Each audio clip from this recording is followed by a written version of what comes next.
வணக்கம். நான் உங்கள் ஜெயா. இன்றைக்கி நம்ம இந்த வீடியோவில் 19ஆம் நூற்றாண்டில் இங்கிலாந்து யூரோப்பியனில் அறிவியல்லையும் அறிவியல் கண்டுபிடிப்புகளும் ஏற்பட்ட முன்னேற்றங்களை பற்றி இந்த வீடியோவில் பார்க்கலாம் வாங்க. 19ஆம் நூற்றாண்டில் பார்த்திங்கன்னா இங்கிலாந்துலேயும் சரி யூரோப்லேயும் சரி பெரிய முன்னேற்றம் அறிவியலில் நடந்தது. அது வரைக்கும் நேச்சுரல் ஃபிலாசபியாக இருந்த ஒரு இடம் இப்போ மாடர்ன் சயின்ஸாக மாறிடுச்சு. இதுக்கு முக்கியமான காரணம்னு பார்த்திங்கன்னா இண்டஸ்ட்ரியல் ரெவல்யூஷன், அதாவது இந்த தொழில் புரட்சி தான். இதனால் பார்த்திங்கன்னா ஃபிசிக்ஸ், பயாலஜி, கெமிஸ்ட்ரியிலலாம் நிறைய டெவலப்மெண்ட்ஸ் நடந்தது. நிறைய பேர் நிறைய விஷயங்களை எக்ஸ்பெரிமெண்ட் பண்ண ஆரம்பித்தாங்க. இதுக்கு இன்ஸ்டிடியூஷன்ஸும் ரொம்ப ஆதரவு கொடுத்து அவங்களுக்கு தேவையான பொருளுதவி, இட வசதி எல்லாமே செஞ்சு கொடுத்தது முக்கிய காரணம். முக்கியமான டெவலப்மெண்ட்ஸ் என்னென்னு பார்த்தீங்கன்னா ஃபிசிக்ஸ் அண்ட் எலக்ட்ரோமேக்னட்டிசமில் மேக்னட்டிசம், அதாவது எலக்ட்ரோமேக்னட்டிசம். மைக்கேல் ஃபாரடே ஃபஸ்ட் எலக்ட்ரிக் மோட்டாரை அவர் பில்ட் பண்ணிவிட்டு அதுக்கப்புறம் எலக்ட்ரோ மேக்னெட்டிக் இண்டக்ஷனை டிஸ்கவர் பண்ணார். இதன் மூலமாக தான் பின்னாடி நிறைய எலக்ட்ரிக் மோட்டர்ஸ் அண்ட் ஜெனரேட்டர்ஸ் உருவாகிறதுக்கு வாய்ப்பாக இருந்தது. ஃபீல்டு தியரியில் பார்த்திங்கன்னா ஜேம்ஸ் கிளர்க் மேக்ஸ்வெல் 3 விஷயத்தை, அதாவது எலக்ட்ரிசிட்டி, மேக்னட்டிசம், லைட்டு, மின்சாரம், காந்தம், ஒளி, இந்த 3த்தையும் அவர் யூனிஃபை பண்ணி எலக்ட்ரோ மேக்னெட்டிக் வேவ்ஸை ஒரு சிங்கிள் தியரியாக ப்ரப்போஸ் பண்ணார். ஹென்ரிச் ஹெர்ட்ஸ் நிறைய எக்ஸ்பெரிமெண்ட்ஸ் பண்ணி இந்த எலக்ட்ரோ மேக்னெட்டிக் வேவ்ஸை அவர் கன்ஃபார்ம் பண்ணார்.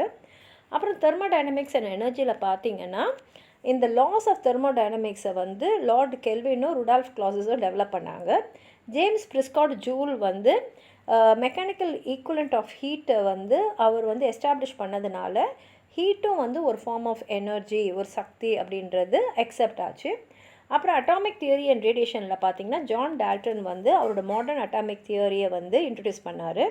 அதே சமயத்தில் ஹென்ரி பெக்ரெலும் ரேடியோ ஆக்டிவிட்டியை கண்டுபிடிச்சார். மேரி கியூரியும் பெரி கியூரியும் பொலோனியம் அண்ட் ரேடியமை ஐடென்டிஃபை பண்ணாங்க. ஜே தாம்சன் எலக்ட்ரானை டிஸ்கவர் பண்ணார். லைட்டில் பார்த்திங்கன்னா Thomas Young wave nature of லைட்டை டெமான்ஸ்ட்ரேட் பண்ணார். பயாலஜி அண்ட் மெடிசனில் பார்த்திங்கன்னா எவல்யூஷனரி தியரி, சார்ல்ஸ் டார்வின் அவருடைய ஆரிஜின் ஆஃப் ஸ்பீஷீஸை அந்த தியரியை ஆஃப் எவல்யூஷனை ஒரு நேச்சுரல் செலெக்ஷன் அப்படின்றத இன்ட்ரடியூஸ் பண்ணார். ஜெர்ம் தியரி ஆஃப் டிசீசஸ், அதாவது லூயிஸ் பாஸ்டரும் ராபர்ட் கோச்சும் நோய் வரத்துக்கு முக்கிய காரணமே இந்த நுண்ணிய கிருமிகள் தான், அதை மைக்ரோஸ்கோபிக் ஆர்கனிசம்ஸ்ன்னு சொல்லுவோம்ல அதுதான் அப்படின்றத அவங்க ப்ரூவ் பண்ணாங்க. அதனாலேயே நிறைய வேக்சின்ஸ் வர ஆரம்பிச்சது, முக்கியமாக பார்த்திங்கன்னா ரேபீஸ் நோய்க்கு. அதுக்கப்புறம் செல் தியரி அண்ட் ஜெனட்டிக்ஸில் பார்த்திங்கன்னா மத்தாயஸ் ஷெல்டன் அவர் எல்லா பிளான்ஸுமே செல்ஸில் தான் உருவாயிருக்கு அதுங்க அந்த தியரியை ப்ரப்போஸ் பண்ணியிருக்காரு. கிரெகன் மெண்டல் அவருடைய ஃபவுண்டேஷனல் ஒர்க் ஆன் இன்ஹெரிட்டன்ஸை ப்ரொடியூஸ் பண்ணார். அனஸ்தீஷியா அண்ட் ஹைஜீன் இந்த காலகட்டத்தில் தான் 1842 தான் முதல்ல உபயோக ஆரம்பித்தாங்க. ஜோசப் லிஸ்டர் ஆன்டிசெப்டிக் சர்ஜரியும் 1860 இன்ட்ரடியூஸ் பண்ணார். கெமிஸ்ட்ரி அண்ட் மெட்டீரியல்ஸில் பார்த்திங்கன்னா ஆர்கானிக் கெமிஸ்ட்ரியில் நல்ல வளர்ச்சி இருந்தது. ஃப்ரெட்ரிக் வால்ஃபர் 1828 முதல்ல யூரியாவை சிந்தசிஸ், அதாவது இயற்கையான முறையில் இல்லாமல் சிந்தசைஸ் பண்ணி உருவாக்குனார். அது வரைக்கும் பார்த்திங்கன்னா ஆர்கானிக் காம்பவுண்ட்ஸ் எல்லாம் லிவிங் ஆர்கனிசம்ஸ், அதாவது உயிருள்ள விஷயங்கள் தான் உருவாக்க முடியுன்றதுலேருந்து மாறுபட்டு இவர் இதை உருவாக்கி காட்டுறது பின்னாடி நிறைய கண்டுபிடிப்புகளுக்கு வழிவகுத்தது.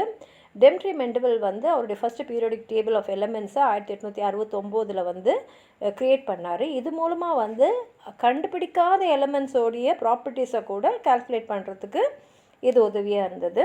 கெமிக்கல் இண்டஸ்ட்ரியில் பார்த்திங்கன்னா இந்த பெஸ்மா ப்ராசஸால் பல மடங்கு மாஸ் ப்ரொடக்ஷன் ஸ்டீல் ப்ரொடியூஸ் பண்ண முடிஞ்சது. சயின்டிஃபிக் இன்ஃப்ராஸ்ட்ரக்சர் அண்ட் மெத்தட்ஸில் பார்த்திங்கன்னா ப்ரொஃபஷனலைசேஷன், அது வரைக்கும் இவங்க எல்லாருமே ஒரு அமெச்சூராக நேச்சுரல் ஃபிலாசபர்ஸாக தான் இருந்தாங்க. ஆனால் வில்லியம் வீவெல் சயின்டிஸ்ட்ன்ற அந்த டேர்மை 1833 காயின் பண்ணி இவங்கெல்லாம் ப்ரொஃபஷ்னல்ஸ் அப்படின்ற அந்த சயின்டிஸ்ட் அப்படின்ற ஒரு தகுதி, அந்த வார்த்தையோட அவங்களுக்கு அந்த ப்ரொஃபஷ்னலிசமும் உருவாச்சு. அதுக்கப்புறம் இன்ஸ்டியூஷன்ஸ் பார்த்திங்கன்னா அது வரைக்கும் கவர்மெண்ட்ஸ் தான் இந்த மாதிரி கண்டுபிடிப்புகளுக்கெலாம் உறுதுணையாக இருந்தாங்க.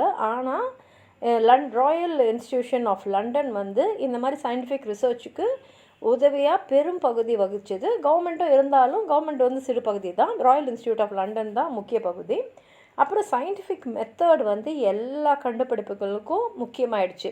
அதாவது நீங்கள் எதை கண்டுபிடிச்சாலும் சரி அதோட மெஷர்மெண்ட், எக்ஸ்பெரிமெண்டேஷன், மேத்தமெட்டிக்கல் மாடலிங் எல்லாமே ப்ரூவ் ஆகணும் அப்படின்றது கட்டாயமாச்சு. முக்கியமாக பார்த்திங்கன்னா ஜெர்மனி அண்ட் பிரிட்டனில் இன்னும் ஏதாவது உங்களுக்கு ஆட் பண்ணணும் அப்படின்னு நினச்சிங்கன்னா கீழே இருக்கிற கமெண்ட் பாக்ஸில் எழுதுங்க. இந்த வீடியோவை லைக் பண்ணுங்கள், உங்கள் ஃப்ரெண்ட்ஸோடு ஷேர் பண்ணுங்கள். சப்ஸ்கிரைப் பண்ணாதவங்களாம் ப்ளீஸ் சப்ஸ்கிரைப் பண்ணி சப்போர்ட் பண்ணுங்கள். நன்றி.